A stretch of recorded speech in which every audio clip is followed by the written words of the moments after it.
The Razer DeathAdder. It's a name that resonates deeply within the PC gaming community. First introduced way back in 2006, this iconic mouse has seen numerous iterations and special editions over the years. In 2020, Razer decided to make a bold statement with its latest iteration, dubbing it the Razer DeathAdder V2, seemingly suggesting a true successor to the original, a mouse so revolutionary it deserved such a weighty and significant name. But after spending some time with it, the question remains, does the DeathAdder V2 truly live up to its auspicious moniker, and how does it fare in the current landscape of gaming mice in April 2025? Upon unboxing the DeathAdder V2, the first impression is one of familiarity. Despite the V2 designation, the overall design doesn't represent a radical departure from the DeathAdders of the past decade. It retains the classic ergonomic shape that has made the series so popular among a wide range of gamers. This comfortable right-handed design, with its smooth curves and well-placed side grips, feels immediately familiar to longtime DeathAdder users. While some might have expected a more substantial redesign with such a prominent name, the familiar shape is undoubtedly a point of comfort for many. However, Razer has implemented several notable upgrades under the hood and in the details. One of the most welcome additions is the inclusion of dedicated DPI buttons. For years, a common criticism of the DeathAdder was the lack of easy on-the-fly DPI adjustment directly on the mouse. The V2 finally addresses this, providing users with the ability to quickly cycle through different sensitivity settings without having to delve into software.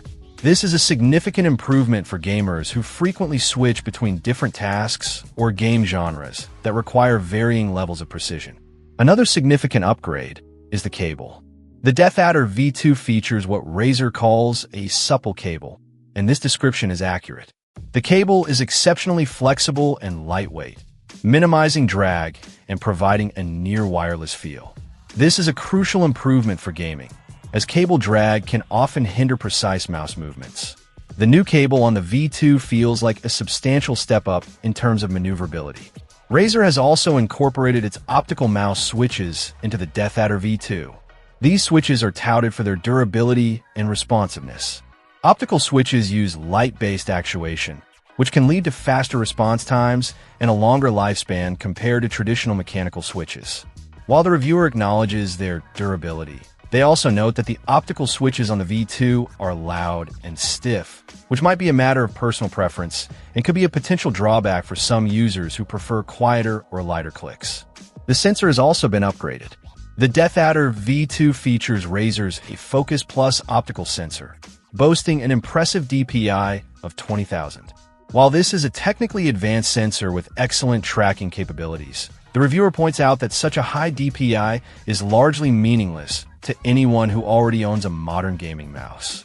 Most gamers operate within a much lower DPI range, and the difference between a top-tier sensor from a few years ago and the latest high DPI offering is often imperceptible in real-world use. Despite these upgrades, the reviewer still feels that the DeathAdder V2 doesn't quite reach the same level of capability as Razer's Basilisk and Mamba series, which often offer more advanced features and customization options.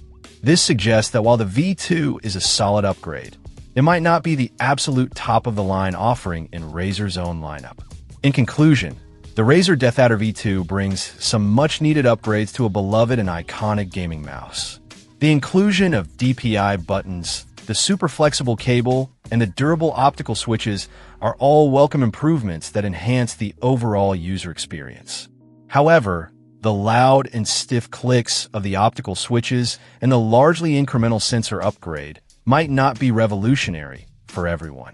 While the DeathAdder V2 is undoubtedly a capable and comfortable gaming mouse that stays true to its heritage, whether it truly deserves the bold V2 moniker suggesting a monumental leap forward is debatable. In the landscape of gaming mice in April 2025, it likely remains a strong contender, especially for those who appreciate the classic DeathAdder shape and the implemented upgrades. But potential buyers should still consider their specific needs and preferences in comparison to other mice in its price range. Check out the video description for updated price. And thank you for watching this video.